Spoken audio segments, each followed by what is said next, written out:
Hello, this is Larissa Wiley, PA. This will be the Module 4 video synopsis for adult learning theory. We'll be discussing the annotated bibliography, Bloom's taxonomy of cognitive learning objectives. This provides an overview of each level within Bloom's taxonomy and gives examples of each level.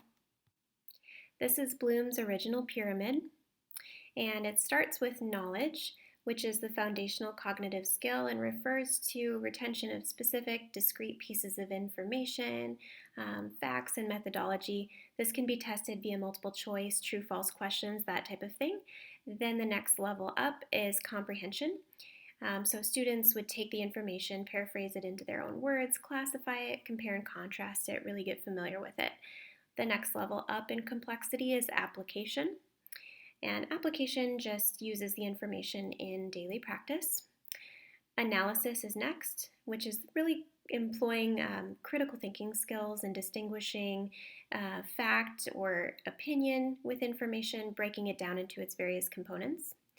And then we go into synthesis, which is where students can create a novel type of product for a specific situation.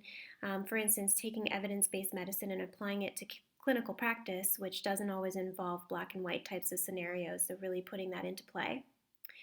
And then evaluation would be, for example, if a student is trying to figure out the answer to something, is looking at various different articles for evidence-based medicine guidelines, and then looking at those specific studies, their sampling procedures, their randomization to kind of check the validity, looking at the confidence interval and determining if those studies are valid or not, and then determining whether or not to put them into practice. So this pyramid has been changed over the years, but this is the initial 6.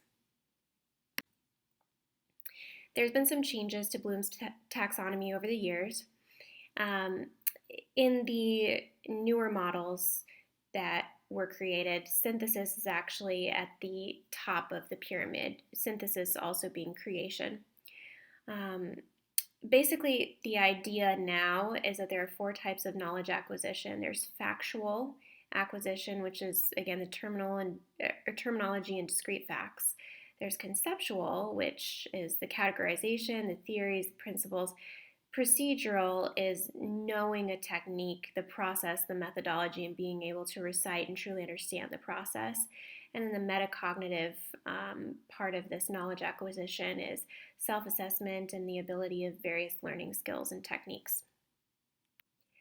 Bloom's taxonomy is helpful to educators for a couple of reasons. It helps them to think of learning objectives in behavioral terms. So if you teach the learner X, what can they do, Y, as a result of the instruction? So it also forces learning objectives to require higher levels of cognitive skill.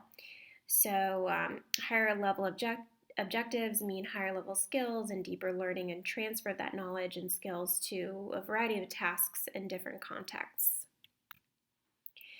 A couple things to note as well that are not really part of Bloom's taxonomy because it focuses on cognitive skills, but we should also consider psychomotor skills.